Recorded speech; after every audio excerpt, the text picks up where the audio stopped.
Bueno, buenos días. Me toca como anfitrión,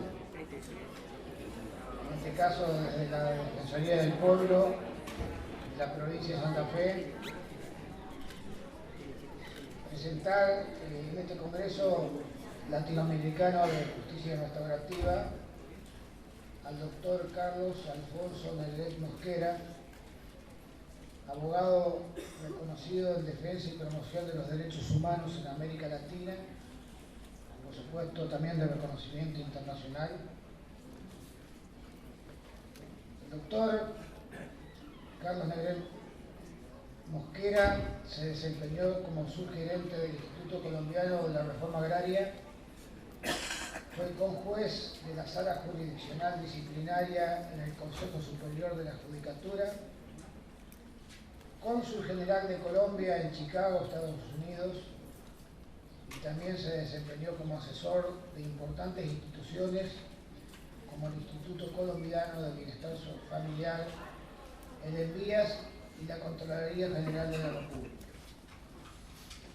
El doctor Negret Mosquera asumió como defensor del pueblo el 1 de septiembre del 2016, comprometiéndose a velar por los menos favorecidos, a visibilizar a los invisibles, a privilegiar la gestión en los territorios y a promover la consolidación de una cultura de derechos humanos para vivir en paz.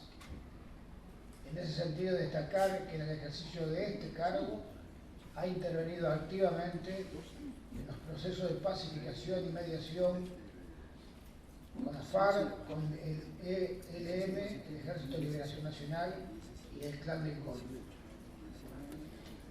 Es la segunda vez en poco tiempo que el defensor nos visita en la ciudad de Rosario, lo cual primero agradecemos profundamente. Sabemos que no era un momento fácil de poder viajar, pero su amabilidad, tanto la del doctor como la de Paula, nos ha permitido que hoy podamos contar con su presencia. Cuando llegó por primera vez a esta ciudad, era defensor del pueblo de toda la nación de Colombia. Esto no es menor. Colombia es un país extremadamente importante, grande en su territorio, importante en su población, con realidades absolutamente distintas en su conformación demográfica, en su geografía, y la verdad que ser defensor único en ese país es un mérito y una gran responsabilidad. El doctor Negret Mosquera fue elegido en marzo de este año por la Red de las Américas, conformada por 117 países, como presidente de la Alianza Global de Instituciones Nacionales de Derechos Humanos, el GANRI, cargo que se desempeña por 3 años. Esta alianza busca impulsar y fortalecer a las organizaciones de derechos humanos que operan bajo el parámetro internacional y toma la iniciativa en materia de promoción y protección de los derechos fundamentales. Además, trabaja en cooperación con órganos de las Naciones Unidas, como la Oficina del Alto Comisionado para los Derechos Humanos y el Consejo de los Derechos Humanos, así como otros organismos internacionales. Esta alianza surge de la conferencia internacional celebrada en Túnez en el año 1993. Las instituciones nacionales de derechos humanos crearon el Comité Internacional de Coordinación de las Instituciones Nacionales para la promoción y protección de los derechos humanos, con el fin de coordinar las actividades de la red del INDH. En la 29 Junta General, celebrada en el 2016 en Ginebra, los miembros decidieron adoptar un nombre e identidad nuevo y se unieron bajo el nombre de Alianza Global de Instituciones Nacionales de Derechos Humanos, GANRI. La alianza promueve y fortalece las instituciones nacionales de derechos humanos para que estén en consecuencia con los principios de París y a su vez desempeñan un papel primordial en la promoción y protección de los derechos humanos.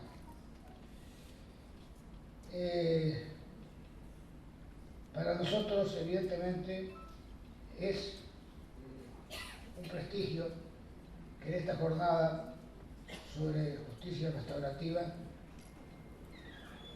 tengamos la presencia no solamente del Defensor de Colombia, que ya de por sí es una institución, sino que sea a su vez el presidente de la Alianza, que coordina, promueve y protege, inclusive en relación con los organismos institucionales internacionales como es la OEA, todas las políticas e instituciones de derechos humanos del mundo. Creo que era importante, que contáramos con su presencia, con su amabilidad, y quiero transmitirle, porque era un poco un compromiso que habíamos asumido en el día de ayer, estamos esperando la palabra del defensor para ver dónde hacíamos el segundo Congreso de Justicia Restaurativa. Y el defensor ha considerado que es valioso que Colombia pueda ser anfitrión en el segundo Congreso.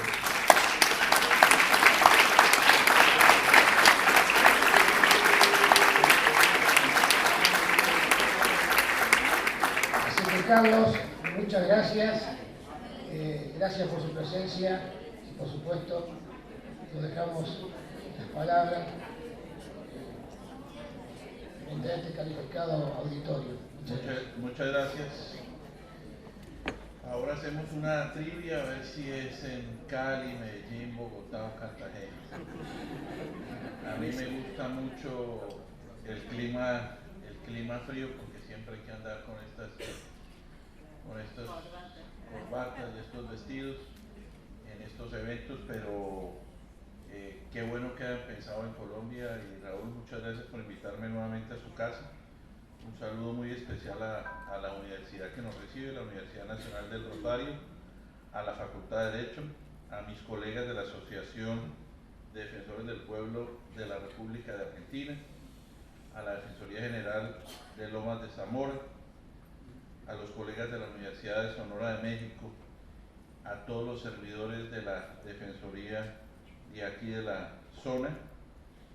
Y muy importante haber venido, casi lógicamente el vuelo salía a las 12:05, a las 4 de la mañana salió un disidente que había firmado la paz a decir que no quería la paz sino la guerra, pero como hemos dicho desde la Defensoría del Pueblo, Colombia se merece la paz y no la guerra, y aunque es un poco lejos, había que estar aquí porque los colombianos tenemos que hablar de paz y tenemos que hablar de esta justicia que nos tiene que permitir hacer una transición tranquila y de la mejor manera.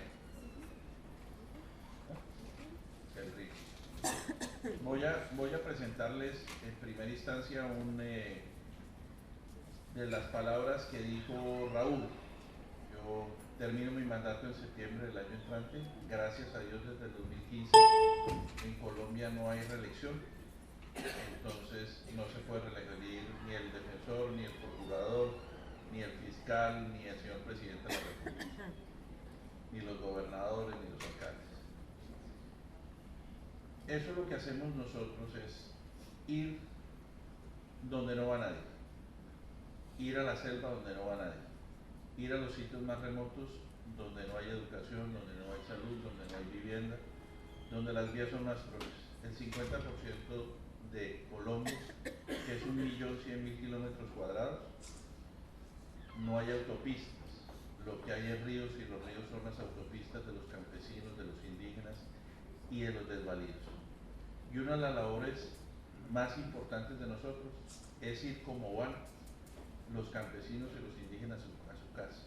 El gobierno siempre nos provee quisiera proveernos que un helicóptero, que un avión para llevarnos, pero nosotros vamos en avión comercial y ya en la región vamos, como en alguna parte debe salir en ese RIL, en burro o caminando o en chalupa. Chalupa es una barquita pequeña con un motor Johnson de 15, que dependiendo la época, si es verano o invierno, depende cuánto se demora uno. Y eso lo traigo a colación también para que entendamos, hay dos instituciones muy fuertes a nivel mundo, ahora que estoy de presidente de todas las instituciones nacionales de derechos humanos, que es México y Colombia. Nosotros tenemos 2.045 servidores, 38 regionales, y antes de que se acabe el año vamos a tener 2 más para completar 40 oficinas para atender todos los asuntos que tienen que ver con los derechos humanos y la defensa pública. Tenemos 4.000 contratistas en la defensa pública. Es una institución supremamente fuerte, pero es muy fuerte por la gente que trabaja ahí hace más de 25 años. La cabeza simplemente lidera unos procesos, lidera lo que se cree en ese momento y la dinámica de los procesos que hay. En este caso, estamos en este proceso de paz, tenemos 3 años apenas de proceso que se cumple el 24 de noviembre. A la paz hay que tenerle paciencia y nadie nos va a amenazar y nadie nos va a enturbiar la paz que nos merecemos los colombianos. No es fácil. Hace 3 años habían 14.000 personas que decidieron dejar las armas, se nos han ido 3.500, pero la narrativa es la esperanza de 10.500 que están adentro, no los que se fueron. Colombia tiene problemas muy graves, problemas como el narcotráfico, problemas como la minería ilegal, y ese es el motor por el cual, perdóname la expresión, los bandidos no se van. Y no se van porque el negocio de la droga es un negocio transnacional, en la minería ilegal también, pero los colombianos ni un paso atrás, como dijo algún dirigente, Luis Carlos Galán, hace 30 años que fue asesinado, y los colombianos ni un paso atrás en la búsqueda de la paz.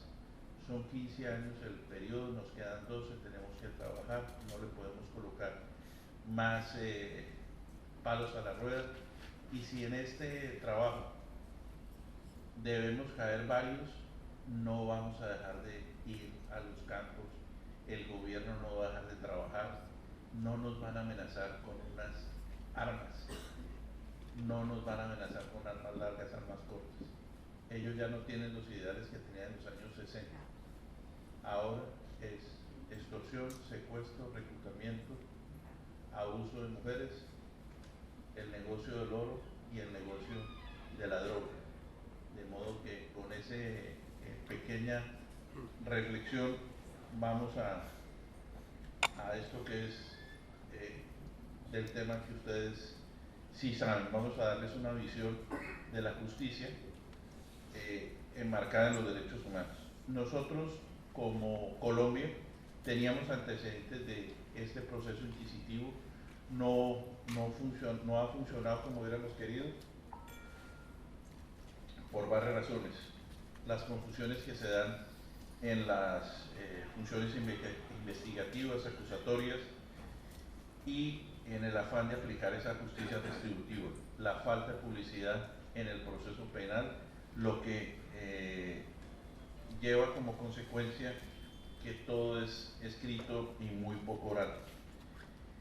Realmente nosotros habíamos tenido 2 antecedentes, el acto legislativo 02 del 2003, por el cual se fijaron unas normas para las víctimas, pero desafortunadamente la Corte Constitucional si al momento oportuno para decir que nosotros tenemos históricamente una Corte Constitucional que ha legislado con una, si se me permite el adjetivo, con una agresividad, con un norte más allá de cualquier otra entidad de Colombia, de modo que algunas razones tuvo que tener para que no, en ese momento, en el 2003, no pasara su examen. Y en el 2004 se estableció una norma que era la Ley 906 del 2004, que era una norma del Código de Procedimiento Laboral, del Procedimiento Penal, perdón, que hablaba ya de justicia restaurativa, y en ella empezamos a lograr los colombianos a ver y a tratar de mediar entre la víctima y el imputado. Empezamos con dos mecanismos, que era la conciliación y la mediación. En la conciliación tratamos de hacer una conciliación preprocesal y con una incidencia para ver si podíamos hacer una reparación integral. ¿Cuál era el objetivo? Era buscar que interactuaran las víctimas, la víctima y el imputado. No ha sido de la mejor manera posible. En esta justicia lo que se pretende es poderle cumplir a las víctimas, y el fin fundamental del proceso de paz de nosotros en esa justicia especial es cumplirle a las víctimas, Ustedes, en Colombia existen 8.600.000 personas desplazadas con desplazamiento interno.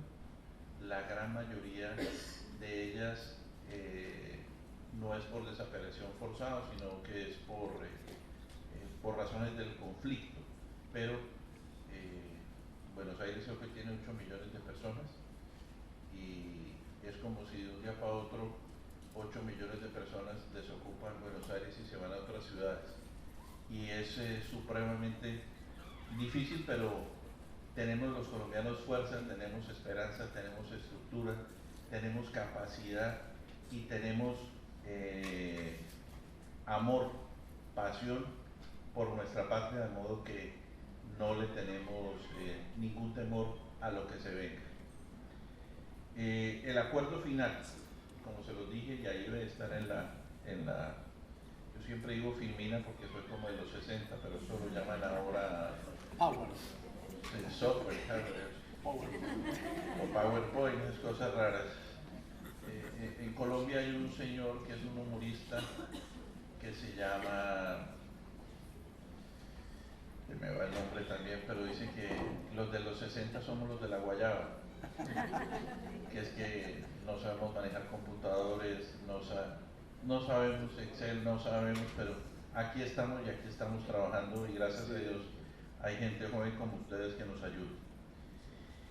El acuerdo final con las FARC, que era un proceso de 50 años, era para tratar de lograr garantizar justicia, verdad y no repetición de lo que ya había ocurrido.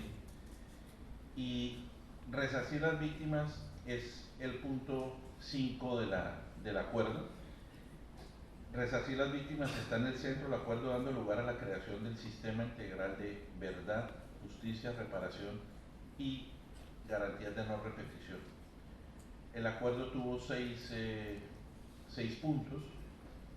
Según el Instituto Kroc, que es un instituto que depende de la Universidad de Notre Dame, en lo que tiene que ver con la implementación del acuerdo durante estos 3 años, tenemos solamente un cumplimiento del 23%, y por eso podrían alegar el señor Iván Márquez y otros que se fueron porque el gobierno no cumplió. Pero yo lo que creo personalmente, porque me recorro continuamente el país, es porque no querían seguir recibiendo los $300 que les da el gobierno todos los meses. No quisieron hacer el trabajo como hacemos todos nosotros, de trabajar en el campo, de capacitarse, de trabajar en cooperativas para hacer proyectos productivos, y no es fácil tampoco. Hay que pensar que ellos estuvieron 30, 40 años en el monte y no sabían otra cosa distinta de amenazar, asesinar, extorsionar, secuestrar, reclutar, y no les pareció el acuerdo. Pero la narrativa es, hay 10.500 que sí están, y hay que empujar el proceso con el ELN, que es bastante difícil porque ellos se dedican desde siempre a secuestrar, extorsionar, a volar los oleoductos. Hoy yo traje una fotografía de lo que es Colombia con voladoras de oleoductos, con cultivos ilícitos, con secuestros que gracias a Dios ya es un tipo penal que está casi erradicado de el ELN y casi erradicado en la delincuencia común, porque ahora es mucho más fácil hacer plata con la droga y con el oro que con el secuestro. El acuerdo tuvo 5 puntos. 1, reforma agraria. 2, participación política. 3, fin de conflicto. 4, cultivos ilícitos. 5, las víctimas, que es el centro del proceso. Y 6, la implementación. Me quiero hablarles un poco del punto 4, que he sido crítico del punto 4 de lo dicho al presidente Santos, que en su generosidad me colocó hace 3 años en una terna para que me eligiera una de las cámaras del Congreso, y creo que no lo he hecho quedar mal a él y al presidente Duque. Y se los he dicho a los comandantes desde Timoleón, Londoño para abajo, que el punto 4, que es el punto de los cultivos ilícitos, quedó mal redactado. ¿O qué querían? El gobierno y las FARC hicieron, los cultivos se acaban, lo hacemos voluntariamente o lo hacemos erradicación forzosa. Pero nunca fueron a hablar a las comunidades que hoy hay 219.000 hectáreas en Colombia sembradas de hoja de coca, a decirles: se acabó la droga, aquí no hay droga. Y lo que le dejaron al gobierno del presidente Duque y al procurador, al defensor, al fiscal, a las ONGs, fue el conflicto social.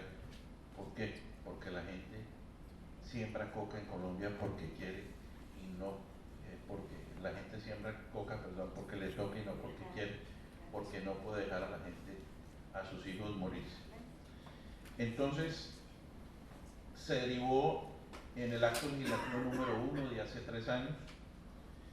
En él se atiende prioritariamente las necesidades y las dignidades de las víctimas y se aplica con un enfoque integral, que es justicia, verdad, reparación y no repetición. ¿Qué ocurrió?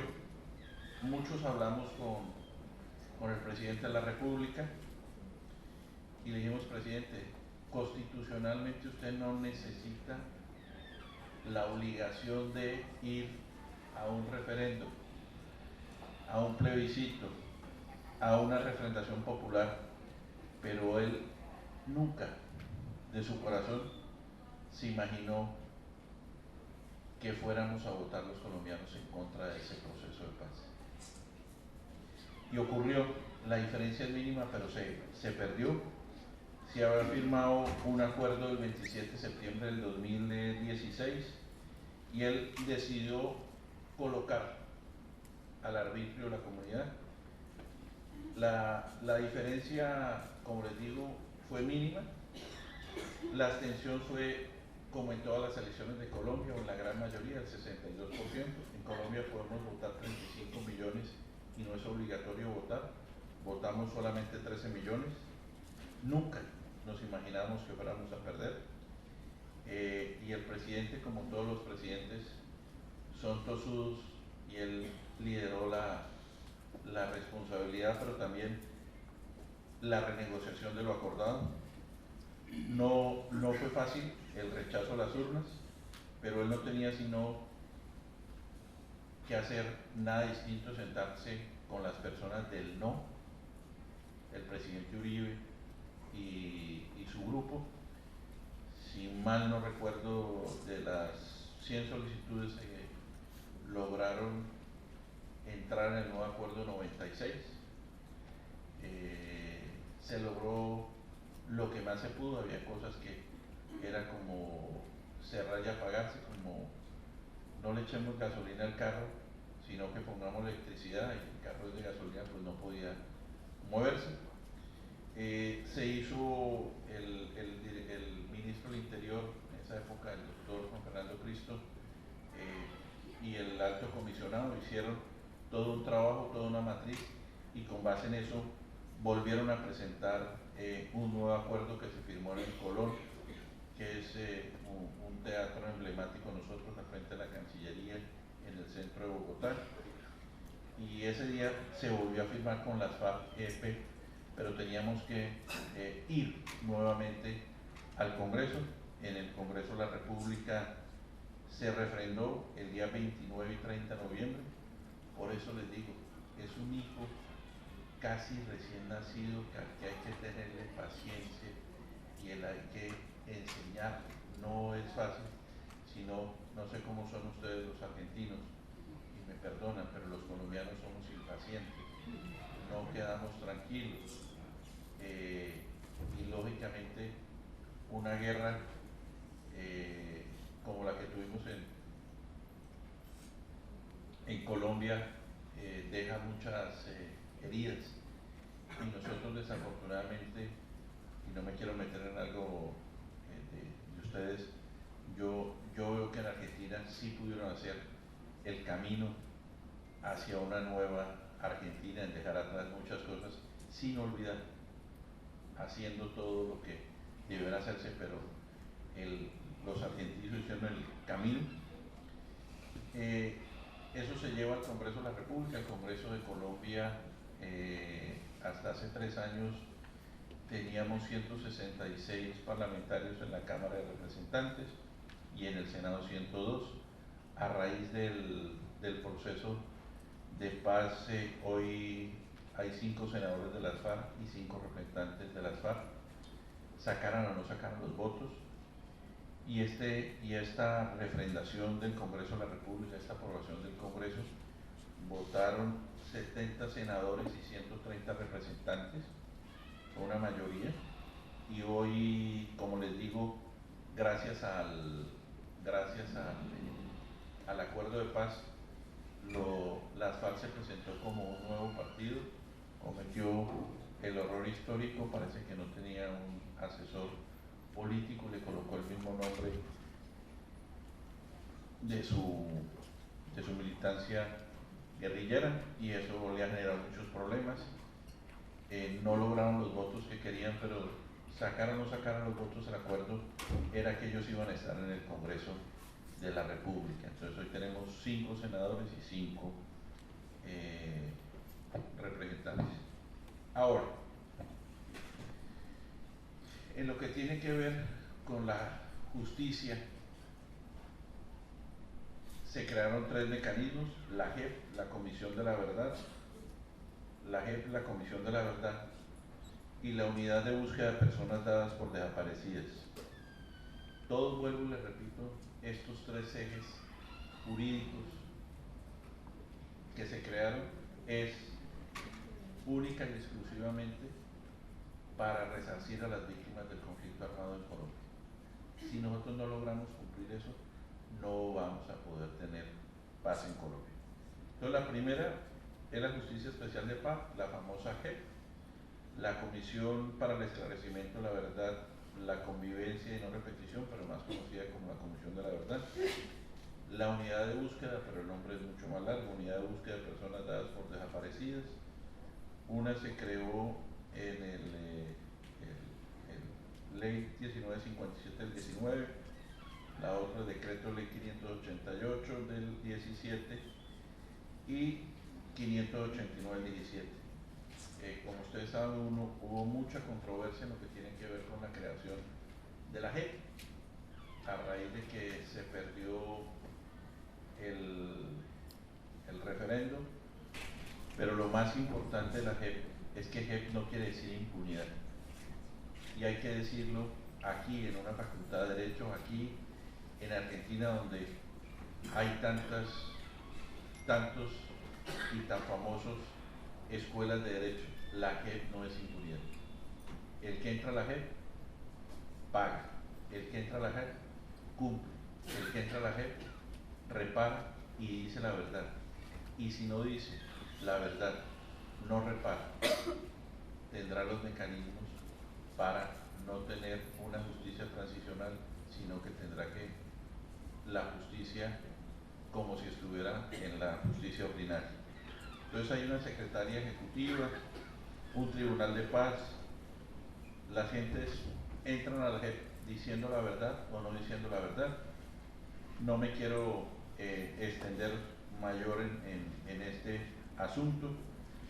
La justicia especial de paz está muy bien montada, muy bien estructurada, y yo tengo fe y tengo la tranquilidad que se hace muy buen trabajo.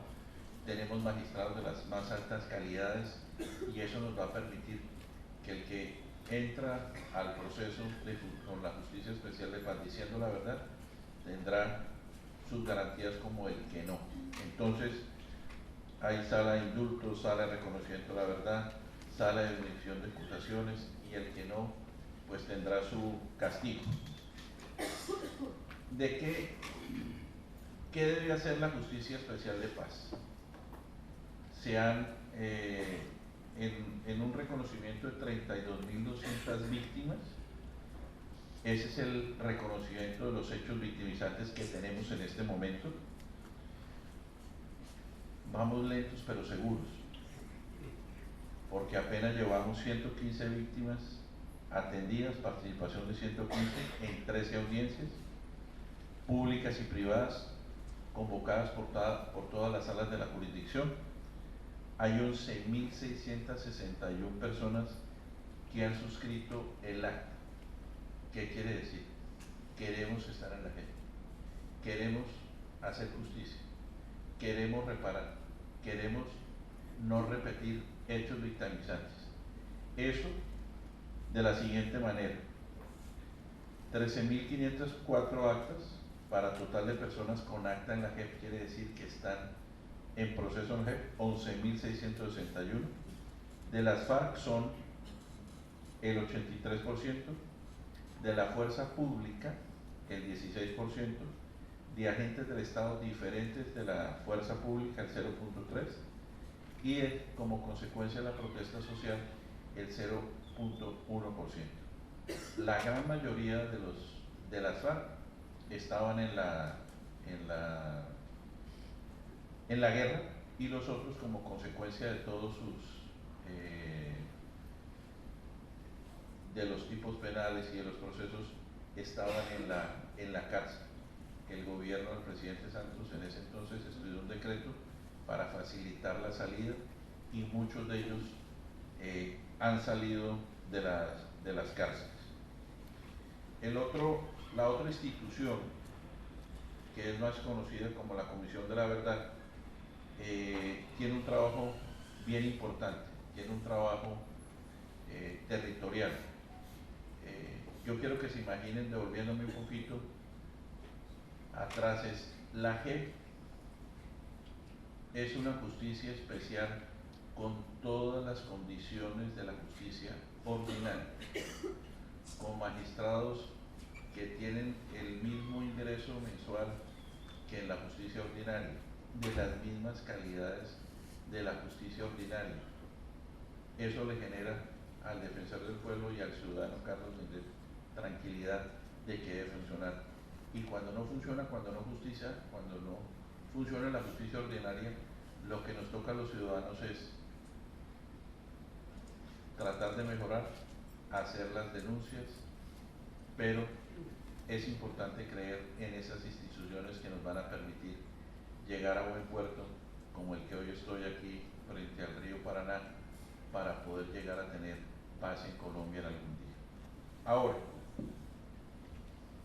la Comisión para el Esclarecimiento de la Verdad va a hacer un trabajo territorial. Colombia, vuelvo y le repito, somos 32 departamentos. Esta zona que les estoy mostrando aquí es la que colinda con el Ecuador, que hoy desafortunadamente nos cerró la frontera. No tiene nada que ver con esto, pero el defensor tiene muchas cosas en la cabeza, pero Perú y Ecuador nos cerró la frontera para que los venezolanos no pudieran pasar, poniéndole todas las trabas, poniéndoles visa. Y como lo dije en la OEA, qué reunión tan bonita, que en Medellín. Pero señor canciller de Perú, señor canciller de Ecuador, ¿por qué no nos decimos las verdades y díganos por qué ustedes están atravesándose en la búsqueda de un mejor vivir de los ciudadanos de Venezuela?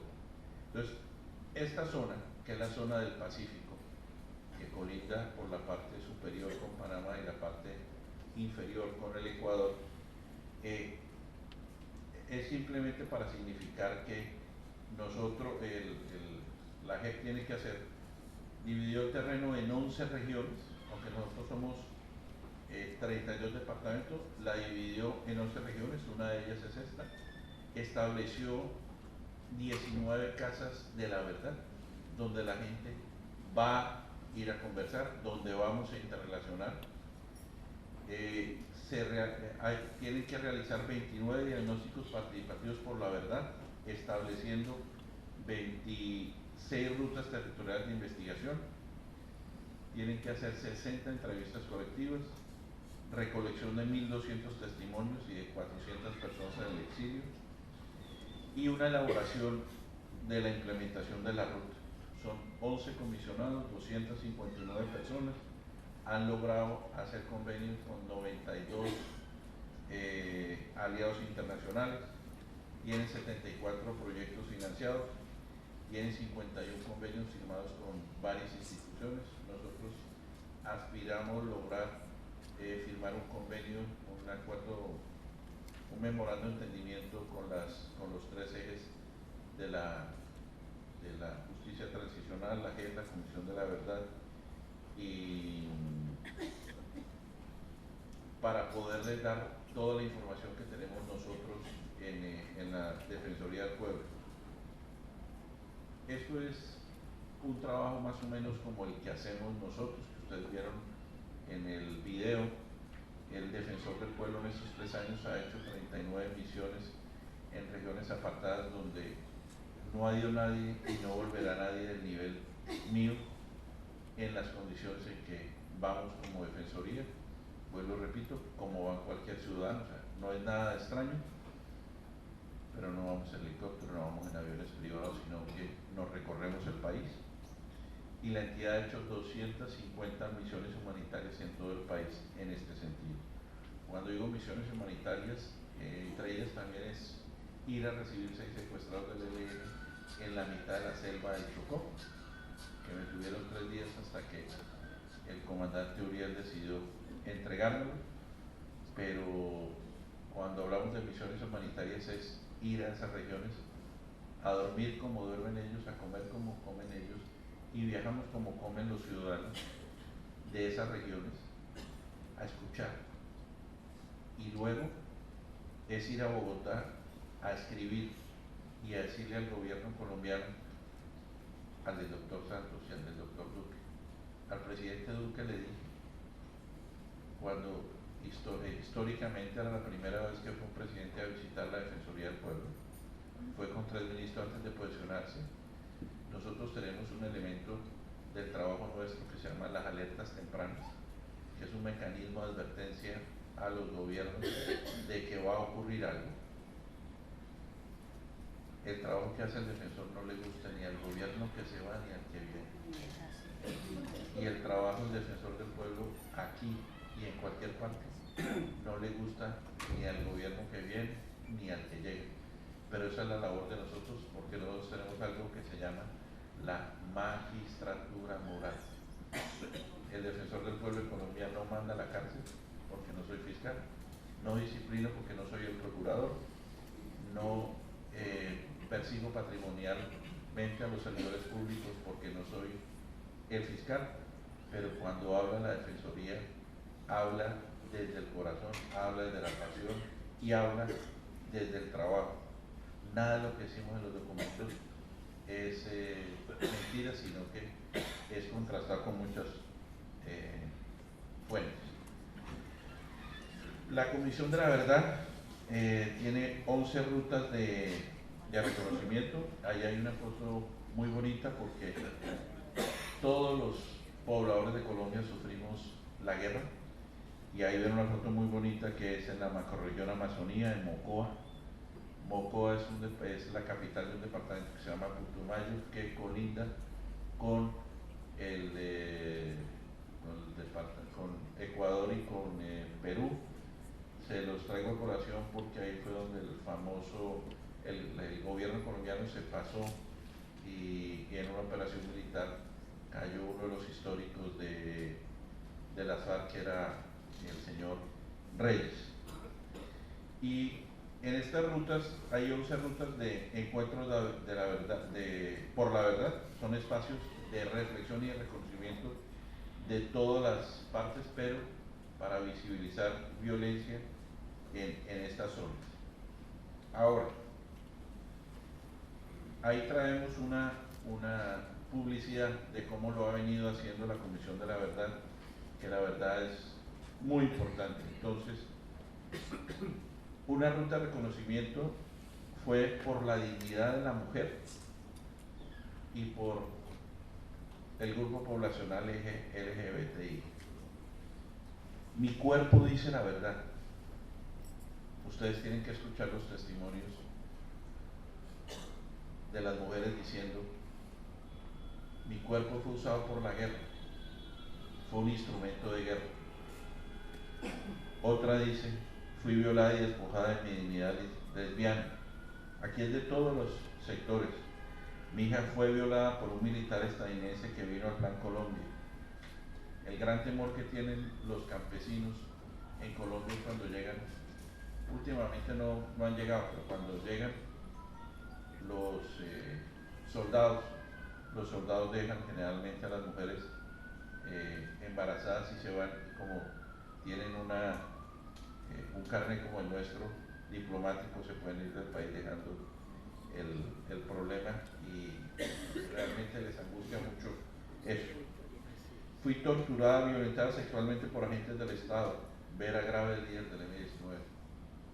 Aquí hay gente muy joven, pero yo creo que de pronto Raúl y Tomás se acuerdan. El M-19 fue un movimiento que en el año 1989 empezó un proceso de paz, y en 1991 tal vez se logró, 1989 no, 89 fue que firmaron la paz, ¿cierto? 89 se firmó la paz.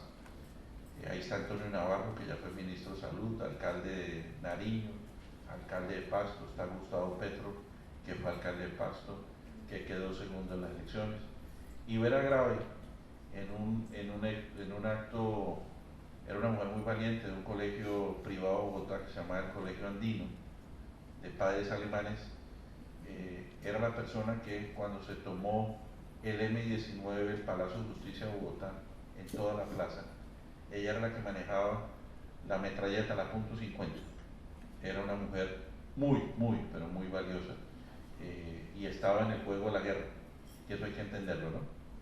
Cuando estamos en la guerra estamos, pero cuando firmamos un proceso de paz es a hacer la paz, a hacer cumplir los acuerdos. Durante 12 años fui esclava de los grupos paramilitares. Nosotros más problemas no podemos tener porque el país es muy chiquito, 1.100.000 kilómetros cuadrados, pero no perdemos la esperanza, y por eso es tan importante siempre en Colombia y en estos espacios que, gracias a la generosidad de ustedes, nos lo permiten decirlo hoy, es hablar de la esperanza, hablar de la paz, hablar de la oportunidad que tiene Colombia. Nosotros somos un país rico, y en paz será mucho mejor. Nos toca trabajar muy fuerte para acabar esos negocios ilícitos, pero lo vamos a lograr. Y la tercera entidad que se creó para este proceso, para tratar de lograr una justicia restaurativa fuera de la JEP y fuera de la Comisión de la Verdad, es la Unidad de Búsqueda de Personas Dadas por Desaparecidos. Este también tendrá que hacer un trabajo en terreno. La unidad de búsqueda, en mi concepto personal, para sacarlo de los cánones de lo que dicen los documentos, esta unidad tendrá que ir a las regiones a tratar de lograr convencer para que leen la información, para que tantos padres de familia, para que tantos hermanos puedan saber dónde están sus seres queridos que no aparecieron. Y ese es uno de los trabajos que tiene mayor relevancia por lo que significa la humanidad, por lo que significa el dolor de madre o el dolor de padre que no encuentra a su hijo. Y serán los comandantes, y serán los guerrilleros rasos que nos den las coordenadas de dónde están enterrados los señores. Eso no va a ser tan fácil como fue aquí, porque si ustedes miran el mapa de nosotros, la Orinoquía, que es Brasil, Ecuador, Perú, toda la zona nuestra es selva, y toda la zona de Orinoquía y Amazonía, todas esas zonas son zonas muy poco pobladas donde se desarrolló mucha de la guerra que tuvimos nosotros. Y yo vuelvo y lo repito, tengo fe y esperanza y creo que lo vamos a lograr. Y se han creado instrumentos que nos van a permitir salir adelante. Es importante, ahí está el mapa de Colombia. Me imagino que aquí todos estudiamos geografía. Entonces, de este lado, de mi lado, Venezuela, Brasil, Perú, Ecuador, Perú y Ecuador. Va a ser un plan piloto, que es el último departamento pegado a Ecuador y al Pacífico, y el norte de Santander, que es la zona del Catatumbo. La zona del Catatumbo es hoy una zona que está, yo ya voy a acabar, tranquilo, que hay en este momento 41.000 hectáreas sembradas de coca. En Bolivia hay 23.000 y en un solo departamento hay 41.000. Y ahí vamos a buscar cómo va a funcionar este plan piloto de encontrar a los seres desaparecidos. Las FARC ya entregó 276 personas desaparecidas por parte de las FARC. En nuestro concepto es muy pequeño, pero hay que seguir empujando. Esta entidad no tiene un carácter judicial. Quiere decir que por más que a nosotros nos cuente alguien, a la unidad, ¿dónde están? No van a ser judicializados por ellos, sino es un tema de confianza. Y lo más importante, y quiero reiterarlo, es el derecho a las víctimas y el derecho de poder recuperar los cuerpos. El segundo en la Defensoría del Pueblo profesa la religión cristiana y yo soy católico, y ahora católico y argentino, por el Papa de aquí, el Papa Francisco, y yo le digo a él, agárrense, y a los que no creen nada en la entidad, que hay varios que no creen nada, uno se tiene que agarrar de Dios de los cristianos, de Dios de los católicos, pero agárrense de algo, y yo creo que de eso están agarradas tantos ciudadanos colombianos que no saben dónde están sus seres queridos.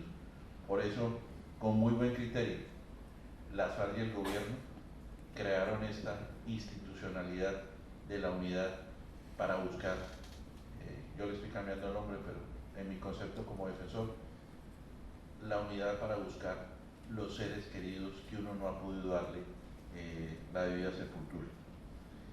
Y esto será una unidad humanitaria y extrajudicial. Les voy a dar unas cifras de lo que está buscando la unidad. 83.000 personas de desaparición forzadas, 17.895 personas. El día de ayer en mi departamento, que es el departamento del Cauca, autoricé una operación para recoger una niña de 14 años que le quitamos a una columna móvil de las disidencias de las FARC, una niña de 14 años.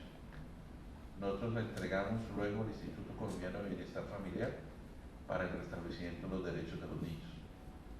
Hay 17.000 niños que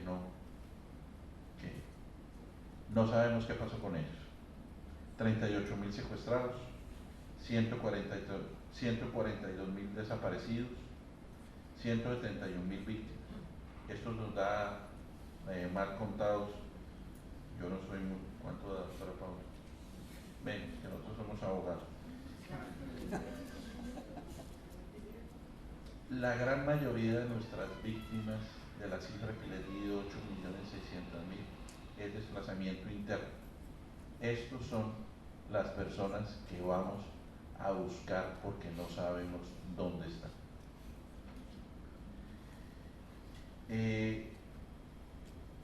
En estos mecanismos del sistema integral de verdad, justicia, reparación y no repetición, hay que buscar un diálogo, porque si no volvemos a lo de siempre, es a la burocracia.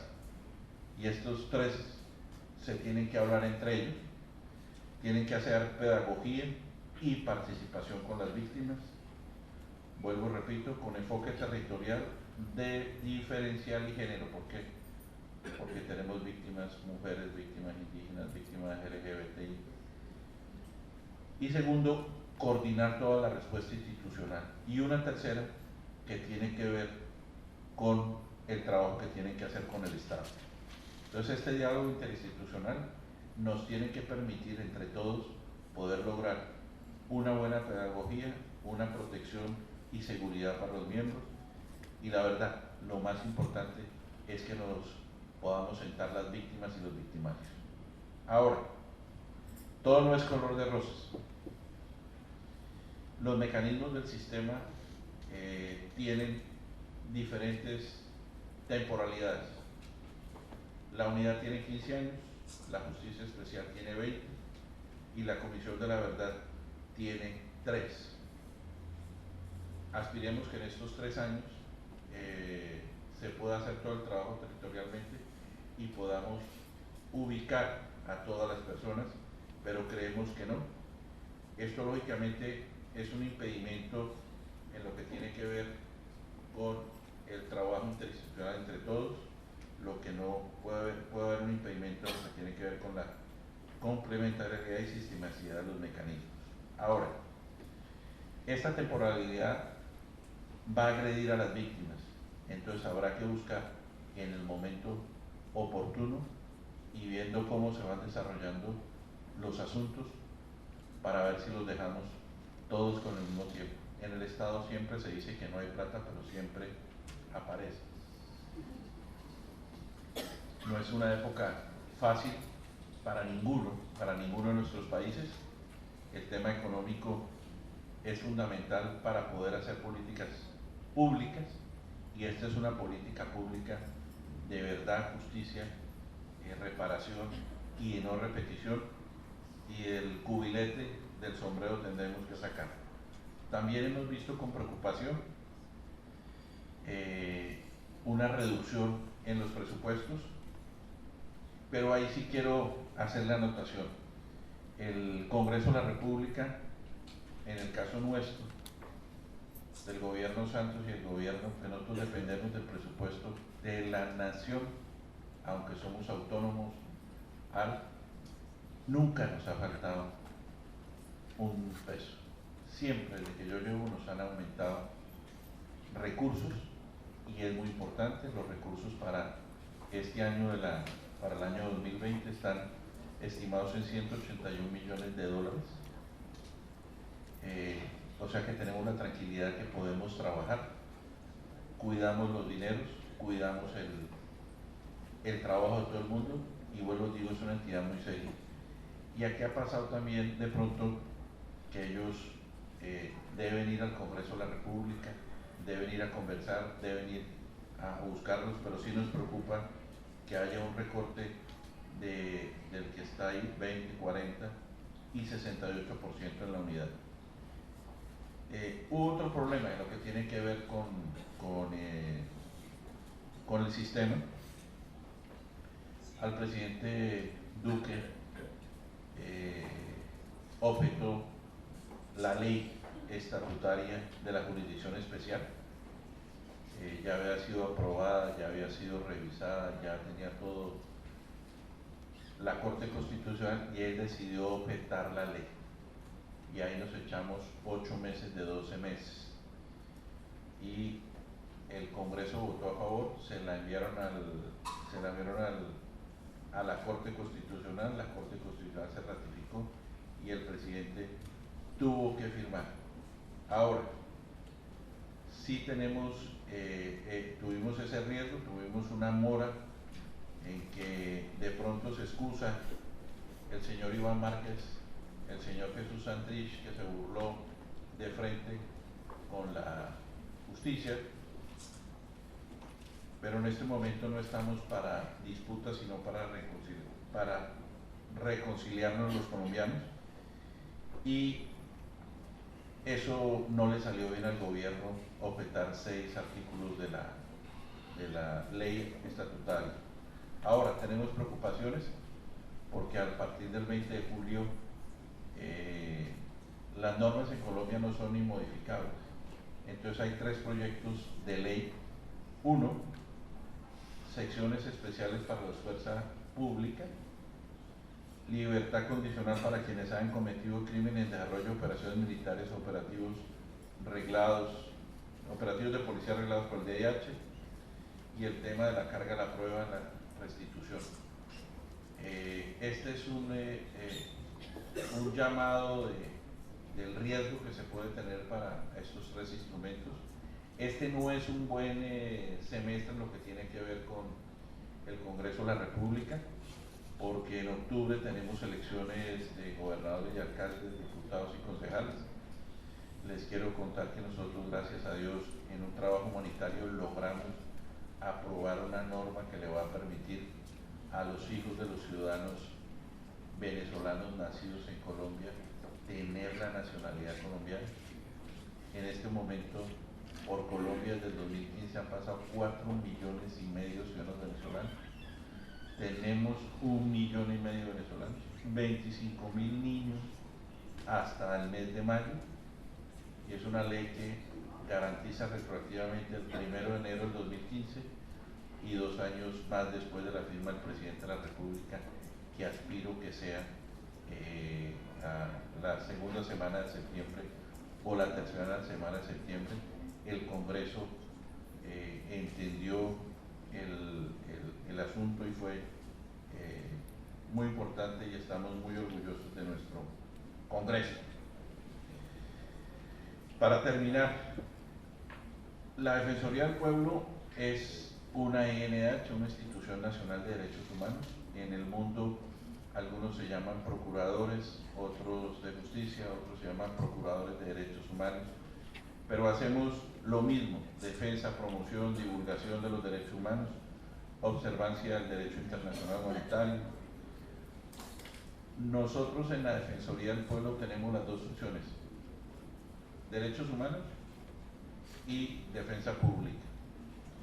Yo le propuse a los 2 presidentes que me han tocado que eso lo dividamos, pero no ha sido posible. No le va a costar al gobierno ni un peso más, pero creo que no es que la entidad es muy fuerte, muy grande, tenemos personas debajo del señor defensor en la estructura, personas que hacen muy bien el trabajo, pero creo que como en Argentina debería estar aparte. Nosotros acabamos de hacer también una convocatoria pública donde se presentaron más de 27,000 personas para acceder a contratos de prestación de servicios. Históricamente, el Defensor del Pueblo tenía con este dedito nombrada 4,000 personas, lo que se prestaba a darle trabajo al que uno quería y no al mejor. Y con una de las universidades públicas más importantes de Colombia, que es la Universidad Nacional, y una división del gobierno que se llama la Función Pública, estructuramos un proyecto y hoy tenemos una estructura de la defensa pública con personas que se ganaron el examen, no que fue por dedo. Eso se había hecho en el 2001 con el doctor Eduardo Cifuentes, que fue defensor del pueblo, y hoy es magistrado de la JEP, y con el doctor Jaime Córdoba Triviño.